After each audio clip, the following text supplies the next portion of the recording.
Hello, once again, you're welcome to the studios of Frontline TV, and the program is Inside Politics. My name is Musa Calvin, your host on the program, saying you're welcome, and I want to assure you that today's edition of the program is going to be quite interesting because we are going to look at a very interesting topic, which is politics and governance in Taraba State. Politics and governance in Taraba State, and I have the privilege of having a distinguished guest here in the studio, talking about Dr. Isa Mohammed. Sir, you're welcome to the program and welcome to our studios, Frontline TV. Thank you for having me. Thank you. And Dr. Isa Mohammed is a political analyst, and also he is with the Taraba State University, that's with the Department of Political Science and International Relations, and at the same time, Director Servicom, if I'm correct. Thank you. So with him, we're going to dive into this issue of politics and governance in Taraba State. Like we all know, it's already the year of politicking because we are gearing up towards the year 2027, whereby elections will be conducted for the next administration that will be coming in. That is for Nigeria. But before then, I would like to say that you can as well follow us, like, share, and also comment. Tell us where you're watching us from and also your thoughts with us so that we can get back to you in no distant time. As we set the ball rolling, I just want to give you a brief insight that has to do with the issue of, or should I say, the topic for today, politics and governance in Taraba State. And I want to start off like this, Dr. Isa Mohammed, with your permission. Politics and governance in Taraba State reflects a dynamic mix of diversity, development aspirations, and evolving democratic engagement. It's known for its rich ethnic cultural composition, that is Taraba State. The state's political landscape is often shaped by the need to enhance inclusivity, equity, and representation among various groups. Now, over the years, successive administrations have focused on improving key sectors such as agriculture, education, healthcare, and infrastructure, recognizing these as vital drivers of growth and stability. Now, governance in Taraba State continues to face both opportunities and challenges. While there have been efforts to strengthen institutions and promote transparency issues, such as rural development gaps, security concerns, and political competition, they all remain central to public discourse. Now, leadership in the state is often judged by its ability to unite communities, manage resources effectively, and deliver tangible development outcomes. Now, as citizens of Taraba State become more politically aware and engaged, there is also increasing demand for accountability, good governance, and inclusive decision-making. I would like to start with a question to Dr. Isa Mohammed, our political analyst guest here in the studio. Where do you stand when you take a look at governance, or should I say politics and governance, in Taraba State? Well, that is a very complex question. But you see, it's a politics and governance. If you look at the two intertwined, and they are related, but they are not the same. But they carry how the society or the state is being governed. So when we say politics in this context and governance, politics is what politicians do. Mm-hmm. Not that politics is the governance only of the state, but what politicians do. So when politicians are doing, whether the governor defect, it's politics. Whether the governor introduce free education, it's politics. So, but when you say governance, it's also a mosaic, a complex, diversity of many things, institutions, processes, laws, rule of law, and all that. So by governance, you are talking about decision making, you're talking about accountability, you're talking about development. So governance is very complex. Okay. Yes. And if I may ask, Dr. Isa, these two are kind of like different in Taraba State, have we actually felt the impact of governance? Well, to some extent, is yes. Because just like people used to say when we are celebrating independence that Nigeria has not achieved anything, that there's nothing to celebrate, that is erroneous, it's wrong. Because when we look at Taraba State, before 1991, how is Jalingo looking like, or looks like? How many universities or colleges are there, institutions, whether they are tertiary institutions or secondary schools inside Jalingo, and the road network in Jalingo City, and also ministries, and also, the airport, the flyover that we have. All these are tangible elements, what we call infrastructure, right? Yeah. And even the human population has changed. So we can say that we are not where we are supposed to be, but there are incremental development. No country developed one in a day. Rome was never built in a day. Yes. So I think it's only that because it is wide, we are not taking one aspect to discuss, whether it is education, health. We now say politics. Yes, politics covers all, but there are some aspects that we have to check. So to my understanding, my opinion, there is progress, but we have not reached where we are supposed to be. So much needs to be done. Much needs to be done. Yeah. So the impact is gradually gaining momentum. Yeah. I just like what you said, that politics is what politicians do. Rather, governance is about decision making and stuff like that. Yes. But in the things that the politicians do, do the people actually feel the impact, and do they see the benefits so far? Well, this is also subject to interpretation and the context. If you say whether people felt what the politicians do or not, I will say that they do. Okay. This is somebody who come to a politician, come to contest election. I think we don't need to rely more on governor. Yes, governor is powerful. What about the reps, the senators, the chairman? And I always say that we sometimes look at the bigger picture. People blame the president, blame the governor, not looking at the senators, the reps, the chairman, the councillors. So now, if you talk about that, my answer will be that before the politician actually come or become elected, he must have contest election. He must have made promises. So this is the same person who come and he got elected, and then maybe he did not perform, you re-elected him. Maybe he performed, you re-elected him. So this will lead us to, what did he campaign for? What was his promise? If there was rescue mission, now we have 5 fingers, or what we call moving forward agenda of the government. We have to identify them and then also look at them, how the government fares in those 5 fingers or moving forward agenda. So in this regard, the context is that what the politician promised to do and what he has done is what will determine. So in this regard, we will say that still we have not reached where we are supposed to be. If we don't have electricity, we don't have road network, but still, we are moving, we are still existing. You understand? But that is what people are actually eager to see. Largely, yes. Our people did not get what they want. That is the decision, the point. Okay, now coming over to the issue of challenges, we know that there are so many challenges when it comes to the issue of governance. Now, my next question is, what are the major governance challenges currently, to the best of your understanding, that is facing Taraba State? Actually, there are many, and maybe we can identify 3 or 5. When this current governor, let us talk about the current government. And sometimes when you're talking about this current government, there are things that have been done before, the past administration, that are also affecting this government. So it will be wrong for you to end your analysis on this government. That means you should be careful on how you blame this government, not blaming forgetting the past government, because government is a continuous process.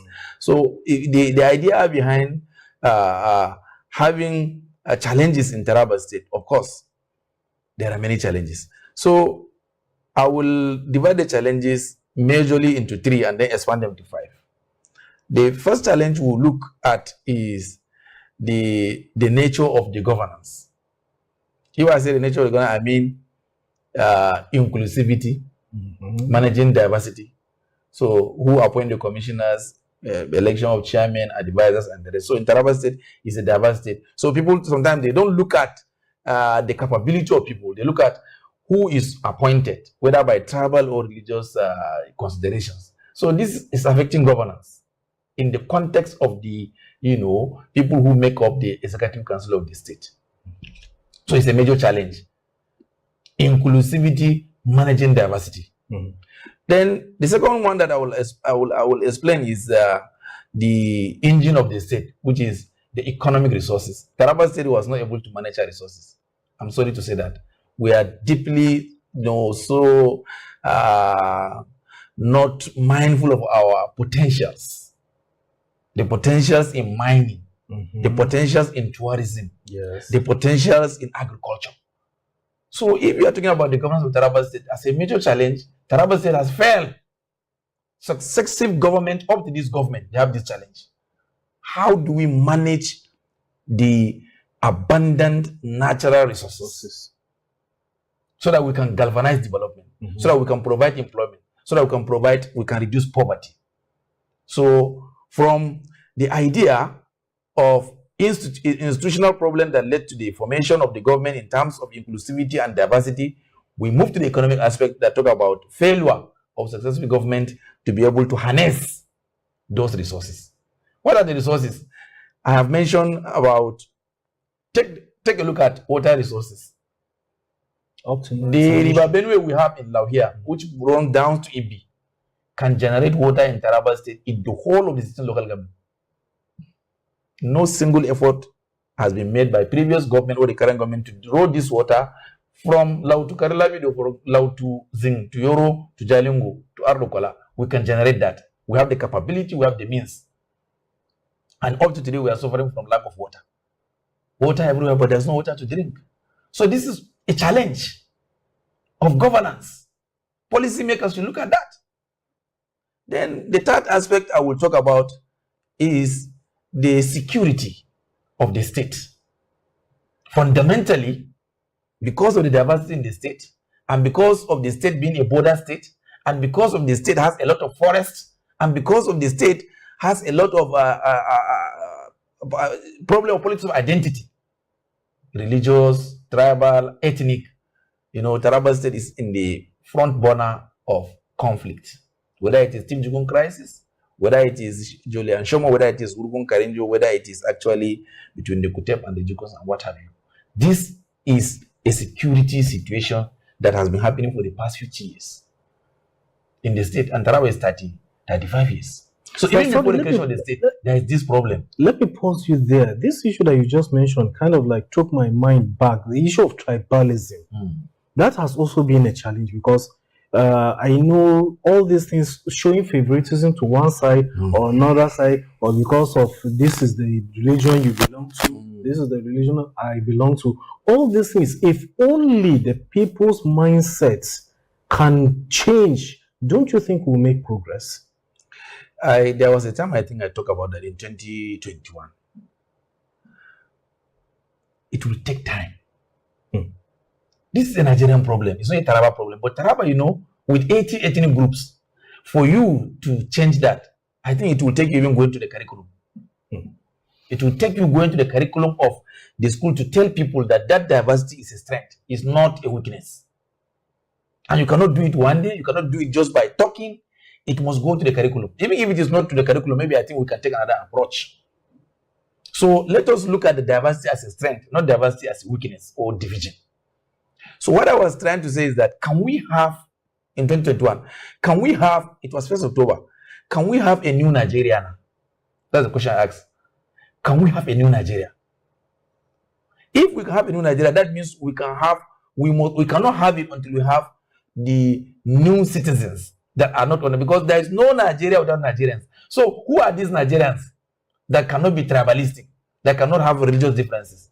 We can nurture that in their mind and then tell them or teach them, brought them, in patriotism, love for their country, and also in a civil life that negates these differences. It's a long-term plan, it's a long-term process, and I told you that you can't achieve that maybe without going to the curriculum. I think you have to go to the educational system and tell people that maybe in schools now, whether by teaching history or civic education or peace and conflict, we introduce Taraba diversity. Okay. Taraba diversity and development. Okay. You understand? It will help.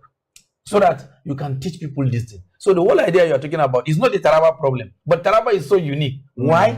Because Nigeria has almost maybe 350 ethnic groups, but Taraba alone has 80 and above. I don't know whether you get what I'm saying. Yes, it means the whole country, there may be no state like diverse as we are. And these people are there. So the whole idea of this tribalism and all this, I think we call it African disease. It's not even a Nigerian problem. So, sir, where do you you stand on this conflict of interest when it comes to the diversity that of people that we have in Taraba? The conflict, I will look at it from the idea of power. Whoever has power has everything. So you can't say these people are good or they are bad or they are this until they have power. And that power determines who is right or wrong. It's not an issue of morality. So like we used to say, the advantage of tribalism, there are some people, without tribalism, they cannot make it. So people benefit from tribalism. That is why it will not go. Okay, now do political parties have a role to play when it comes to governance? Seriously. Okay. Who recruit the leaders? The political parties are what we call institutions that ensure leadership recruitment process. Those candidates they are putting in election, they are the ones selecting them. So how do you select? So you can see they have a very strong role to play. So political parties, unlike in Nigeria, maybe in some countries, yes, in Nigeria too was, but not like other countries, they emanate from the struggle for independence. Unlike Nigeria, in Nigerian case, somehow, then some they emanate from racial differences. Some they come out of ideological struggle. So it is how the political parties originate, evolve, that shape their ideology and also affect their way of operations. So therefore, as a political party, whether it is APC or PDP, how do they emanate? And what shape their ideology? And that will lead them to how do they feel their candidates. You can see a political party will say a Muslim ticket and all that. You have to go back to how the party was formed and also the current situation of the country and the political strategy to explain that. So political parties have a role to play in governance, very important role. And one of the key roles is interest aggregation and articulation and also leadership recruitment process and creating awareness. So if you are doing this, we'll say, okay, we're against what you are doing. We have to go and educate the people. If you have your opposition party, they will just suffer themselves fighting. Go back to the people. Tell them that zoning is not a constitutional issue. Tell them that this issue of religion cannot bring us development. Tell them that your vote is your right. But people forget about all this. They don't go, they don't do anything. They will just be making noise. And then you begin to see that they say they are political parties. Political parties have to articulate alternative, ideological and policy-wise. I like that. So now this is going to be a rather technical question, Doctor. How effective have recent administration been in addressing infrastructure and rural development and the role of the youth? That is, what do youth and civil society groups play or how do they shape politics in Taraba state of today? I have three questions in one. That's why I say it's a bit technical. It's two. How the present administration talk about infrastructure, right? Yes. And also the role of civil society and also the youth. Yes. The issue of infrastructure has been a problem in the state. Many people don't know that if you don't have good road, it increases the price of goods in the market. Exactly. Many people don't know that if you don't have good roads, insecurity cannot be addressed. Many people don't know that if you don't have a good road, development cannot go to your place. Many people don't know that if you don't have a good road, it will lead to underdevelopment in many sectors. Development follow the roads in some instances. Because there are things they will do, but because there is no road, they will not do it. They have to look for another place. The same thing with insecurity and other things. So infrastructure, for example, I'm giving an example of road because it's a major problem. Even in Jalingo here, the state capital. Yes. During the time that they are doing this flyover, I said the money for the flyover can construct other roads, not less than 200 roads inside Jalingo. And all connecting roads. Yes. So now let us look at it from the angle of cost-benefit analysis, or the aspect of strategic economic development and the beauty of the state capital. You don't need this the flyover. You understand? So infrastructure in this context will lead us to having the airport. It opens Taraba State to international business, to tourism, and many other things.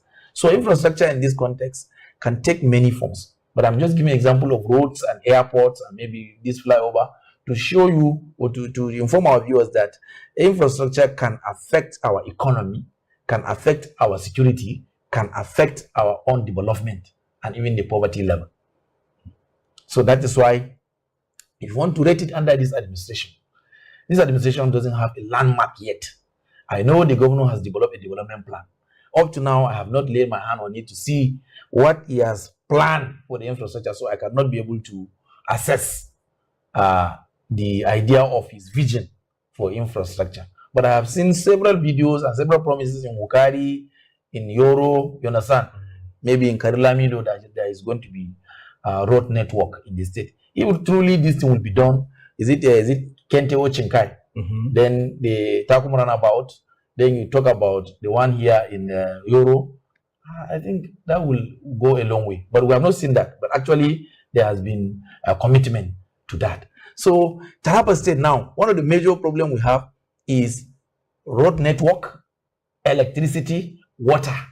But because electricity and water cannot be equated as critical infrastructure, but electricity is critical infrastructure. But for the roads, is the connection. I was reading something about America and China. They are making a comparison. That one of the ways China is moving ahead of America is that they have a good road network, and also they have this light rail. So it takes things faster, easier, and cheaper. That's the advantage. And safer. So look at Nigeria that we have, yes, and safer. And look at Nigeria now. If to say Taraba, Taraba is so big, so wide. Yes. Assuming now we have a train to Gembu, or we have a train to Ukari. How can you explain to me and convince me that the federal government of Nigeria can have a rail network, but Taraba State is excluded? Totally, Taraba State is not part of the rail network in Nigeria. So it's ended in Gombe and Adamawa and then Borno. So the Taraba elite must have to go and fight this critical infrastructure.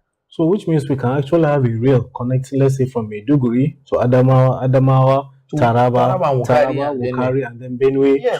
So we don't have complete. Taraba is cut off. And don't forget that we are a border state. Yes. So what about insecurity or anything that comes? Nigeria is going to have a problem with Cameroon, or businesses, or crisis, or security, breaches. How do you respond? So these are even bridges. Sometimes people cannot. It's part of the infrastructure. We are talking about the EB bridge. We are talking about the Namnai bridge and all that. These are critical infrastructure that the state needs. So for this government, I think there is a vision in the development plan. There are promises made, or what do I call it? Some projects being in the pipeline to be done. So I think this government, in terms of infrastructure, much need to be done. Unlike the previous government of Baba or Darius or Nyami. So this government need to do more. They need to do more infrastructure. Then about the issue of civil society and civil society. If you look at the civil society, I have talked about that also. Civil society is before it's vibrant, but now it's becoming silent or emasculated by the government. So partly is the nature of the state, partly is the ability and the strategy of the civil society. Because the civil society needs a level playing ground. Sometimes the ground will not be provided. You have to fight for it. Maybe they are not fighting for it. Then the other one is that the government also need to also engage the civil society. I don't know whether I get it. Here, there is a level playing ground for them to operate. Here, the government also wants the civil society to be part of them. So if there is no level playing ground for them to operate, if the government does not involve the civil society, and if the civil society does not perfect their strategy, you cannot hear about them. Exactly. You get the point? So I think that is how I look at the idea of civil society. Before they were very active, but now it's like they are so becoming silent. Then the aspect of youth, the youth in Taraba State are very active also, but their activeness does not translate to the development of the youth. Why? Because we only see NYCN, struggle. The struggle for leadership of NYCN is more pronounced than their activities. So you see that when they are looking for the leadership, you hear everywhere. Want to be president, after the president, you don't see anything. Nothing. So what we want to see is that we want to see their activities, their impact, not the struggle for becoming the chairman of the NYCN. It's like in Taraba State, there's nothing you will do or you will become until you become the NYCN chairman in the state. So another thing is, if you want to equate it also with the current government was able to give youth the opportunity in terms of employment, that appointment. Look at the idea of these special advisors, special assistants, and commissioners. All these members of the executive council are also part of the appointment. The youth were given the opportunity. But the point is, we were discussing about their impact. If youth were made commissioners, because our definition of youth, I think in Taraba is somebody below 40. So even those ones that they say they are not youth by 18 to 35 or by 15 to 29. But what we are saying is that let's assume they are youth. You understand? What have they been able to do to the youth? Or were they being able to become active? Yes. So that is the next question, because we are now talking about quality, not quantity. Not the appointment, but what have they done, the impact. So we have not seen that. We have not. So I think the government has done her own part. And also advisors and the special assistant that they have been given. Yes, somebody will tell you that I don't have office, I've not been given any role, but you are appointed. Yes. You can devise your means. It doesn't stop the person from actually doing his job. Yes, so I think the current government, in terms of civil society, in terms of youth, they are trying. So it's left for the youth now to defend us with the Taraba Youth Development Agency. What do they call it? People with Disability Agency Commission, and all the Ministry of Youth and the rest of them. Okay, Doctor, thank you very much. So you're still watching Inside Politics. Is coming to you from Frontline TV as we are gearing to round up this edition. And I want to believe that subsequently we'll still be calling you, we'll be inviting you so that you'll be giving us more insight and guidance that has to do with politics and governance in Taraba State, so that people will be educated, they'll be, informed on the way leadership and governance ought to be this time around in Taraba. So the last question I'm going to ask you, Dr. Issa Mohammed, is what strategies do you think can be adopted to ensure lasting peace and unity among communities in Taraba State? Well, I think there are strategies on ground and there are others that the government need to do. If you are talking about communities in Taraba and the crisis that we have, Taraba State has a Taraba Peace Commission. What do they call it? Taraba Bureau for Peace. Bureau for Peace. So the Bureau for Peace can come up with many programs, that will bring about unity in the state.